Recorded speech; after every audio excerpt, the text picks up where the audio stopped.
Ontem, depois daquele Flamengo-Botafogo bem ruim de doer os olhos, o torcedor do Flamengo se volta a uma comparação ao Palmeiras, né? Óbvio, vai lá olhar o Palmeiras porque venceu o Red Bull Bragantino e aí começa a fazer uma distância na liderança do Campeonato Brasileiro. O torcedor esquece que o Palmeiras não ganhou o Campeonato Paulista, o torcedor começa a esquecer que o início do ano do Palmeiras foi conturbado, que eles foram se ajustando, estão contratando, trazendo jogador.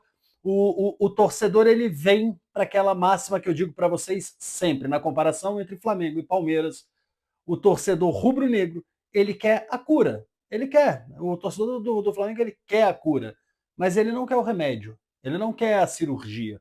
O torcedor do Flamengo quer a cura como um milagre. Ele não entende que na vida tudo são processos e que é tão óbvio saber a diferença de Flamengo e Palmeiras. É tão óbvio, tá tão gritante, tá tão na cara. É o tempo de trabalho. Você quer a cura, você não quer a obviedade, né? Você não quer a certeza de que para dar certo precisa passar pelo tratamento, seja ele uma cirurgia pesada, seja ele uma quimioterapia punk, seja ele um remédio que é intragável, às vezes você tem que enfiar aquele remédio em lugares inadequados, dói para você conseguir a cura. Tem um processo, mas o torcedor do Flamengo não quer o processo. Eu vou falar sobre isso nesse vídeo, porque é uma coisa que está me incomodando bastante, e sempre que me incomoda e que eu acho que pode gerar um bom debate, eu trago aqui para o canal do Felipe Fontoura. Antes de começar, já praticamente fiz um spoiler aqui do que vai ser, né? Que eu gosto de não enrolar, eu gosto que você já saiba exatamente o que vai ser o vídeo. Mas antes eu vou te pedir aqui agora, nesse inteirinho, que você dê um like nesse vídeo. E se você não era inscrito no meu canal, seja bem-vindo. Eu sou Felipe Fontoura, um estudioso de verdade de futebol, não apenas um aventureiro com uma câmera. Eu sou um estudioso, eu estudo essa parada para vir falar com vocês. Mas claro, eu sou torcedor também. Então, eu tenho as minhas limitações passionais, como qualquer um, e fico feliz de poder debater futebol com um pouco de inteligência, mas sempre trazendo também minha paixão. Por isso que às vezes meu debate é um pouco mais irracional. Valeu? Bom, mas vamos lá, para trazer aqui para o papel.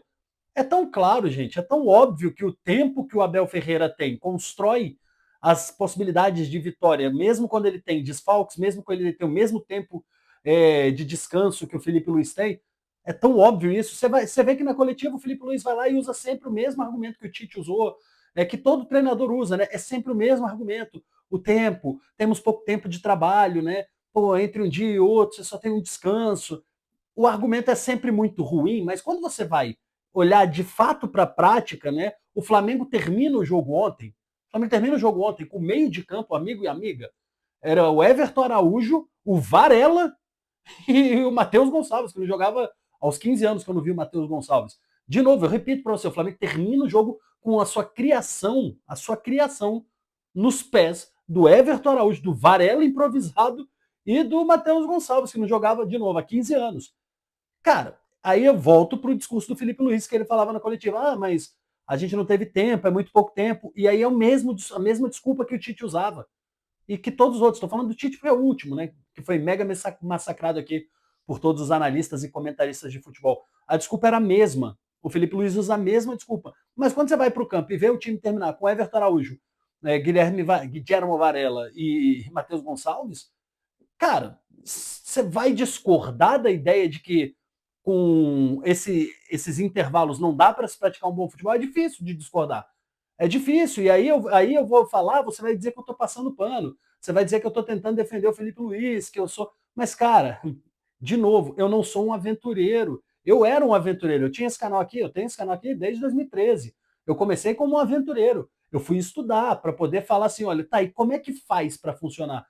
Né? Então eu estou estudando futebol todos os dias, trabalhando com futebol todos os dias, para que eu possa te trazer um conteúdo mais perto da realidade. E falando perto da realidade, realmente não tem tempo.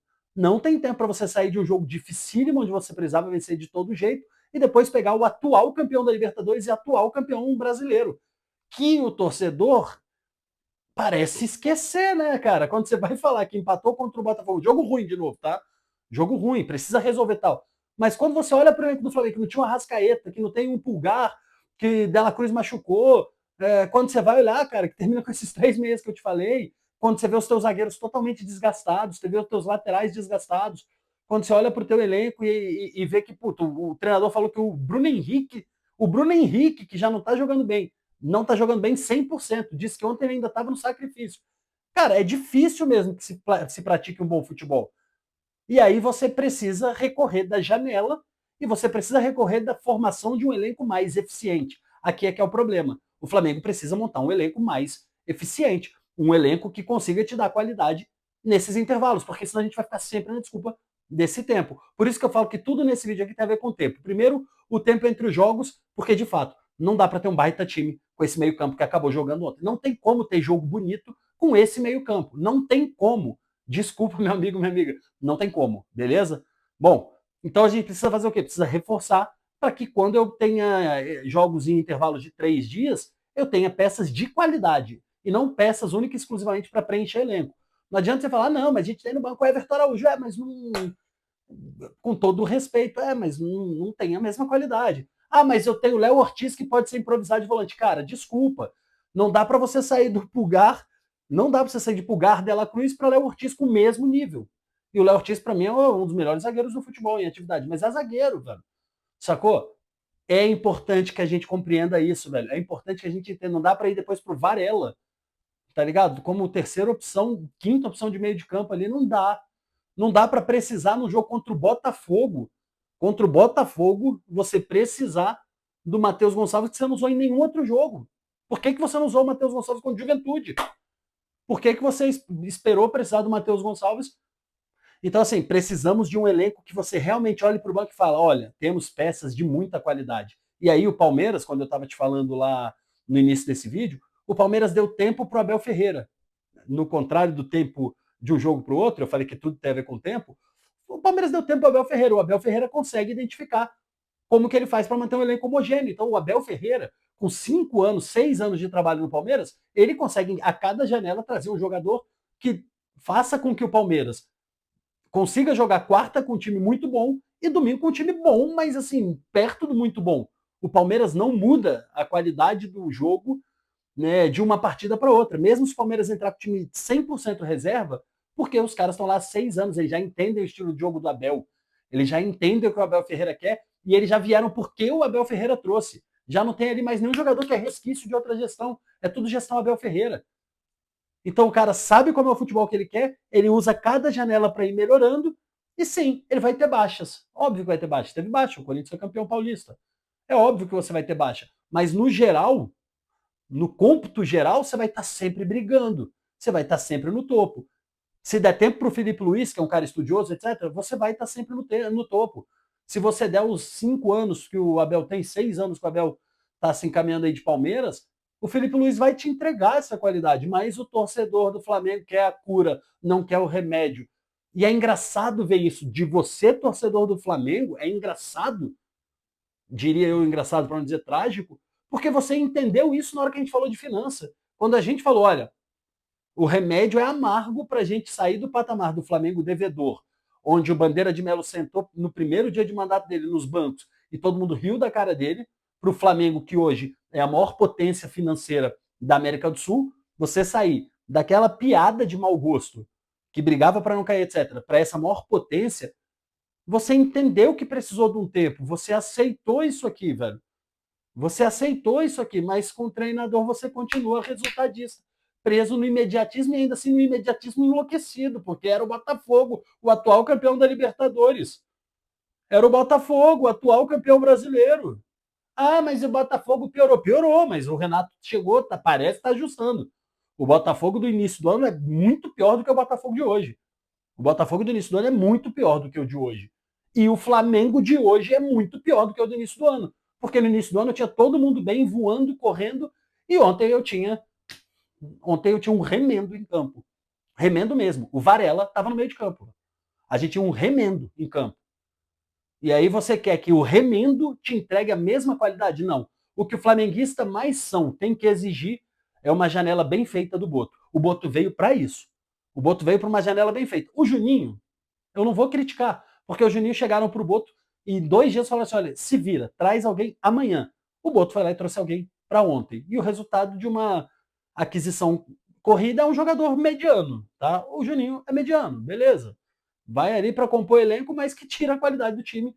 Se você fala de Pedro e de Juninho, tira a qualidade do time. Se você fala de Pedro e Bruno Henrique improvisado, já tira.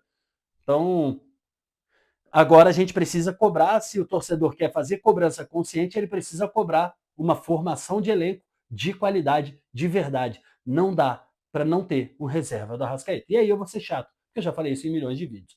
Então, assim, é isso que o torcedor tem que exigir. O torcedor tem que exigir uma janela bem feita. E quando tiver Matheus Gonçalves, Everton Araújo e Guilherme Varela no meio de campo, se você empatar com o líder com o campeão brasileiro e campeão da Libertadores, comemora. Comemora. O dia que você tiver o Guilherme Varela no cérebro do time, o cara que é um lateral direito, inclusive, para mim já mereceu o lugar do Wesley, tá? Mas, porra, o cara que sai da direita para jogar de meia, para criar, para ser o cérebro do jogo, quando esse cara for o Varela, e você não perder do atual campeão da Libertadores brasileiro, já comemora, que é muito bom, tá? É uma análise de futebol. Eu sei que às vezes você não gosta. Você preferia que eu viesse aqui xingar, gritar, pedir a cabeça do Felipe Luiz. Sei que às vezes você gosta mais do imediatismo, mas eu não vou te dar isso. Não nesse canal. Valeu? Aqui eu falo o que eu penso. Você pode discordar, você pode pedir a cabeça do Felipe Luiz, pode dizer que ele é um merda, que ele não presta, mas pelo menos indica um nome de alguém para assumir e diz que se esse nome de alguém que você está dizendo que é para assumir, se essa pessoa chegar, que você vai manter a sua crença por pelo menos uns 2, 3 anos. Porque não dá também. Você fala, tira o Felipe Luiz, aí pede outra pessoa. O cara chega, traz o Leonardo Jardim. O Leonardo Jardim chega daqui a um mês, tu tá falando a mesma coisa por causa de um resultado com um elenco horroroso em campo. Vamos questionar o que tem que ser questionado com mais racionalidade. Gostou desse vídeo? Concorda comigo? Escreve aqui embaixo para eu saber e não esquece de dar o like. Hasta la próxima, bebês, porque eu fui. Tchau!